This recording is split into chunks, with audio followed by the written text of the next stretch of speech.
Day 110. 2 Samuel 9-11. Then David asked, Is there anyone left from the house of Saul to whom I can show kindness for the sake of Jonathan? And there was a servant of Saul's family named Ziba. They summoned him to David, and the king inquired, Are you Ziba? I am your servant, he replied.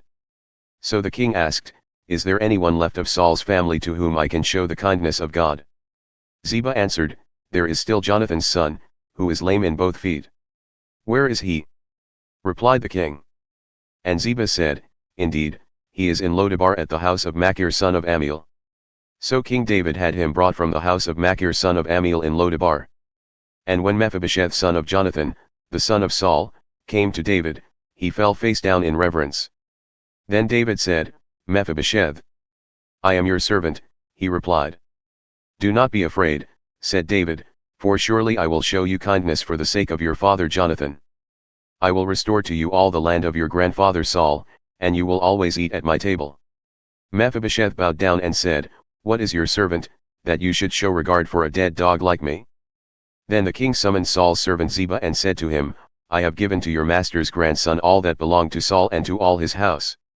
You and your sons and servants are to work the ground for him and bring in the harvest, so that your master's grandson may have food to eat. But Mephibosheth, your master's grandson, is always to eat at my table. Now Ziba had 15 sons and 20 servants. And Ziba said to the king, Your servant will do all that my lord the king has commanded.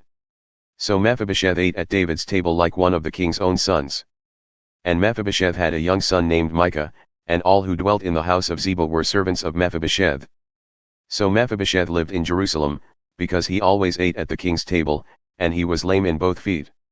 Some time later, the king of the Ammonites died and was succeeded by his son Hanun. And David said, I will show kindness to Hanun son of Nahash, just as his father showed kindness to me. So David sent some of his servants to console Hanun concerning his father.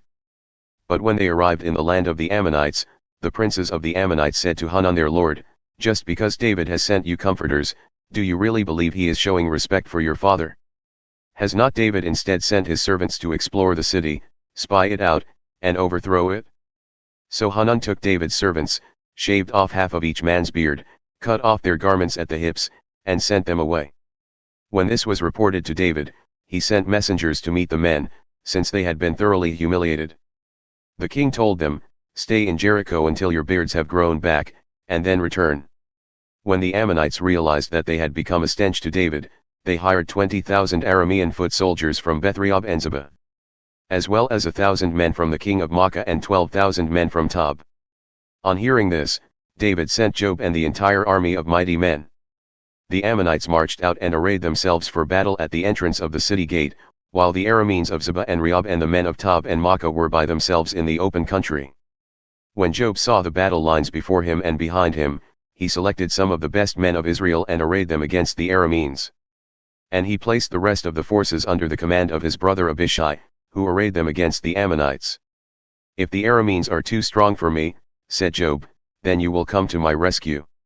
And if the Ammonites are too strong for you, then I will come to your rescue. Be strong and let us fight bravely for our people and for the cities of our God. May the Lord do what is good in his sight. So Joab and his troops advanced to fight the Arameans, who fled before him. When the Ammonites saw that the Arameans had fled, they too fled before Abishai, and they entered the city. So Joab returned from fighting against the Ammonites and came to Jerusalem. When the Arameans saw that they had been defeated by Israel, they regrouped. Hadadezer sent messengers to bring more Arameans from beyond the Euphrates, and they came to Helam with Shobach the commander of Hadadezer's army leading them. When this was reported to David, he gathered all Israel, crossed the Jordan, and went to Helam. Then the Arameans arrayed themselves against David and fought against him. But the Arameans fled before Israel, and David killed 700 charioteers and 40,000 foot soldiers. He also struck down Shobach the commander of their army, who died there. When all the kings who were subject to Hadadezer saw that they had been defeated by Israel, they made peace with Israel and became subject to them. So the Arameans were afraid to help the Ammonites anymore. In the spring, at the time when kings march out to war, David sent out Joab and his servants with the whole army of Israel. They destroyed the Ammonites and besieged Rabbah, but David remained in Jerusalem. One evening David got up from his bed and strolled around on the roof of the palace. And from the roof he saw a woman bathing, a very beautiful woman. So David sent and inquired about the woman, and he was told, "This is Bathsheba, the daughter of Eliam and the wife of Uriah the Hittite." Then David sent messengers to get her, and when she came to him, he slept with her. Now she had just purified herself from her uncleanness. Then she returned home. And the woman conceived and sent word to David, saying, "I am pregnant." At this, David sent orders to Joab, "Send me Uriah the Hittite." So Joab sent him to David. When Uriah came to him, David asked how Joab and the troops were doing with the war. Then he said to Uriah, "Go down to your house and wash your feet." So Uriah left the palace, and a gift from the king followed him. But Uriah slept at the door of the palace with all his master's servants, he did not go down to his house. And David was told, "Uriah did not go home. Haven't you just arrived from a journey?" David asked Uriah, "Why didn't you go home?" Uriah answered, "The ark and Israel and Judah are dwelling in tents, and my master Joab and his soldiers are camped in the open field. How can I go to my house to eat and drink and sleep with my wife? As surely as you live, and as your soul lives, I will not do such a thing. Stay here one more day," David said to Uriah, "and tomorrow I will send you back." So Uriah stayed in Jerusalem that day and the next. Then David invited Uriah to eat and drink with him, and he got Uriah drunk. And in the evening Uriah went out to lie down on his cot with his master's servants, but he did not go home. The next morning David wrote a letter to Joab and sent it with Uriah. In the letter he wrote, "Put Uriah at the front of the fiercest battle, then withdraw from him, so that he may be struck down and killed." So as Joab besieged the city, he assigned Uriah to a place where he saw the strongest enemy soldiers.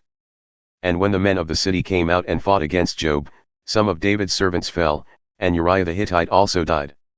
Joab sent to David a full account of the battle and instructed the messenger, "When you have finished giving the king all the details of the battle, if the king's anger flares, he may ask you, 'Why did you get so close to the city to fight? Did you not realize they would shoot from atop the wall? Who was the one to strike Abimelech son of Jerubbesheth? Was it not a woman who dropped an upper millstone on him from the wall, so that he died in Thebes? Why did you get so close to the wall?' If so, then you are to say, 'Your servant Uriah the Hittite is dead as well.'" So the messenger set out and reported to David all that Joab had sent him to say. The messenger said to David, "The men overpowered us and came out against us in the field, but we drove them back to the entrance of the gate. Then the archers shot at your servants from the wall, and some of the king's servants were killed. And your servant Uriah the Hittite is dead as well." Then David told the messenger, "Say this to Joab, do not let this matter upset you, for the sword devours one as well as another. Strengthen your attack against the city and demolish it. Encourage him with these words." When Uriah's wife heard that her husband was dead, she mourned for him. And when the time of mourning was over, David had her brought to his house, and she became his wife and bore him a son. But the thing that David had done was evil in the sight of the Lord. Luke 15 verses 11 to 32. Then Jesus said, "There was a man who had 2 sons. The younger son said to him, 'Father, give me my share of the estate.' So he divided his property between them. After a few days, the younger son got everything together and journeyed to a distant country, where he squandered his wealth in wild living. After he had spent all he had, a severe famine swept through that country, and he began to be in need. So he went and hired himself out to a citizen of that country, who sent him into his fields to feed the pigs. He longed to fill his belly with the pods the pigs were eating, but no one would give him a thing. Finally he came to his senses and said, 'How many of my father's hired servants have plenty of food? But here I am, starving to death. I will get up and go back to my father and say to him, Father, I have sinned against heaven and against you. I am no longer worthy to be called your son. Make me like one of your hired servants.' So he got up and went to his father. But while he was still in the distance, his father saw him and was filled with compassion. He ran to his son, embraced him, and kissed him. The son declared, 'Father, I have sinned against heaven and against you. I am no longer worthy to be called your son.' But the father said to his servants, 'Quick! Bring the best robe and put it on him. Put a ring on his finger and sandals on his feet. Bring the fattened calf and kill it. Let us feast and celebrate. For this son of mine was dead and is alive again. He was lost and is found.' So they began to celebrate. Meanwhile the older son was in the field, and as he approached the house, he heard music and dancing. So he called one of the servants and asked what was going on. "Your brother has returned," he said, "and your father has killed the fattened calf, because he has him back safe and sound." The older son became angry and refused to go in. So his father came out and pleaded with him. But he answered his father, "Look, all these years I have served you and never disobeyed a commandment of yours. Yet you never gave me even a young goat so I could celebrate with my friends. But when this son of yours returns from squandering your wealth with prostitutes, you kill the fattened calf for him." "Son, you are always with me," the father said, "and all that is mine is yours. But it was fitting to celebrate and be glad, because this brother of yours was dead and is alive again, he was lost and is found."